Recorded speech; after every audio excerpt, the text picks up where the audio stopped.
लवंगी 1 kilo, Byadgi 1 kilo, त्याच्यानंतर 1 kilo धने आणि हा खडा मसाला, सोबत आहे तीळ आणि खसखस. संपूर्ण खडा मसाल्याला चांगलं तेलामध्ये तळून घेतलं. त्यानंतर खसखस आणि तीळ मस्त भाजून घेतले. सगळ्यांना नेलं कांड्यावरती. मिरच्या वगैरे चांगल्या भाजून घेतल्या. 1.5 तासात मसाला तयार झाला. पण हे 1.5 ते 2 तास बसणं म्हणजे एकदम अवघड. मुलासाठी तर ते फारच अवघड होऊन गेलं होतं.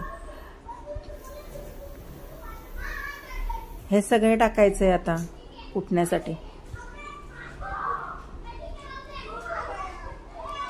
कांदा चालू होता, मसाले चालू होते.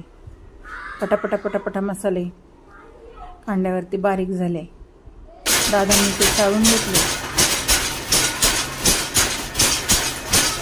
एकदम बारीक असा मसाला तयार करून आपल्या हातात. 60 रुपये प्रति किलो असा आमच्या इथे मसाला कुटण्याचा कांड्यावरचा दर आहे. मला कमेंटमध्ये सांगा की तुमच्या इथे कांड्याचा काय दर आहे. हा झाला माझा मसाला तयार. टोटल मसाला झाला 3 किलोचा. हा आहे लवंगी मिरचीचा. खूप तिखट आहे. याच्यामध्ये लवंगी मिरची आणि खडे मसाले आहेत. त्याच्यानंतर हा फक्त बेडगी मिरचीचा आहे मसाला. हा फक्त मी कलरिंगसाठी केलेला आहे. दोन्ही मिळून झाले 3 किलोचे.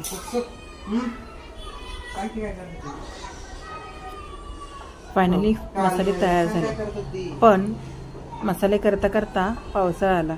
खरं तर मसाले मे महिन्याच्या पहिल्याच वीकमध्ये करायला हवेत.